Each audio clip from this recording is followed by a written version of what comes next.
नमस्कार। लगता है नेपाल और भारत की जो सीमा है वो अब बहुत ही ज़्यादा टाइट होने वाली है और इसे अब इतना टाइट करने का फैसला लिया गया है कि बिना इजाज़त के अब एक सुई भी ले जाना या इधर उधर करना बहुत मुश्किल हो जाएगा। भारत और नेपाल के बीच में जो मीटिंग हुई ये बहुत बड़ी मीटिंग थी। आप इसी से अंदाजा लगाएं कि नेपाल की तरफ से 4 डिस्ट्रिक्ट मजिस्ट्रेट इस मीटिंग में शामिल थे। नेपाल के इंस्पेक्टर जनरल इस मीटिंग में शामिल थे। सशस्त्र प्रहरी बल की एक टीम इस मीटिंग में शामिल थी और नेपाल की तरफ से राष्ट्रीय अनुसंधान विभाग की भी एक टीम इसमें शामिल थी। इसी प्रकार भारतीय अधिकारियों की भी बहुत बड़ी टीम इस मीटिंग में शामिल थी, यानी बहुत बड़े स्तर पर यह मीटिंग हुई है। मीटिंग का जो स्थान था वो था मधुबनी के सौराठ में।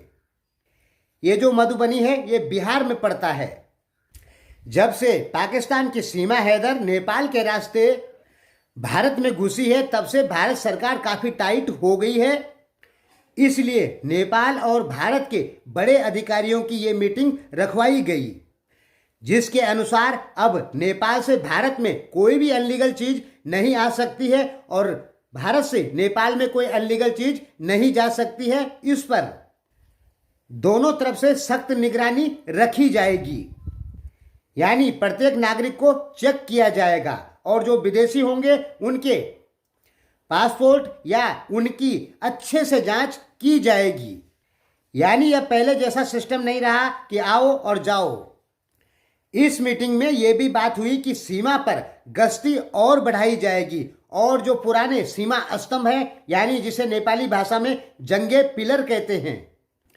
जंगे पिलर का मतलब दोस्तों जंग यानी लड़ाई करने वाला पिलर नहीं, बल्कि हो सकता है ये जंग बहादुर राणा के नाम पे इनका नाम जंगे पिलर रखा हो, ऐसा मुझे लगता है। आपको क्या लगता है कि जंगे पिलर इनका नाम क्यों रखा गया?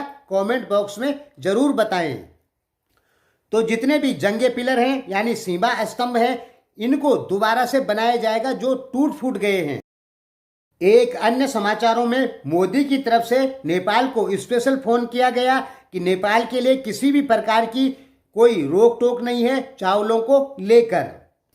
इस समय यदि नेपाल में कोई भी दुकानदार कहता है कि चावल महंगे हो गए, भारत की तरफ से चावल नहीं आ रहे हैं, तो आप उसकी सूचना तुरंत पुलिस को दे सकते हैं, क्योंकि भारत की तरफ से कोई प्रतिबंध नहीं लगा है। बीच में जो मुनाफाखोर लोग हैं वो तो चाहते ही हैं कि भारत प्रतिबंध लगाए ताकि चावलों के रेट बढ़े, और जिन्होंने हजारों बोरियां चावल स्टॉक में रख रखी है नेपाली व्यापारियों ने, उनका रेट बढ़ जाए और वो करोड़ों रुपए कमाएं। इसलिए जो व्यापारी लोग स्टॉक में चावलों को रखे हैं वो बड़े खुश हो गए थे कि अब हम करोड़पति बनने वाले हैं। लेकिन दोस्तों, मोदी के एक फोन पर नेपाल के मुनाफाखोर जो लोग हैं उनको बहुत बड़ा झटका लगा है। उनके सपने टूट गए, क्योंकि उन्हें लगा था कि अब प्रतिबंध लग गया है तो साल भर अपनी मर्जी से नेपाल अपने रेट से वो लोग चावल बेचेंगे, जिससे होता क्या कि चावलों का जो रेट है वो 70, 80, 90, 100, 200 रुपए तक जा सकता था चावलों की क्वालिटी को देखकर। हाँ दोस्तों, यदि प्रतिबंध लग जाता तो नेपाल में चावलों का रेट बहुत ज़्यादा बढ़ जाता और इसी ताक में जो तस्कर लोग बैठे थे उनको मोदी द्वारा बहुत बड़ा झटका दे दिया गया, क्लियर कर दिया गया, कोई प्रतिबंध नहीं। इसलिए यदि कोई व्यापारी चावलों को रेट बढ़ाकर बताता है तो आप उसके ऊपर कानूनी कार्रवाई कर सकते हैं, ऐसा नेपाल खबर में भी छपा है। धन्यवाद।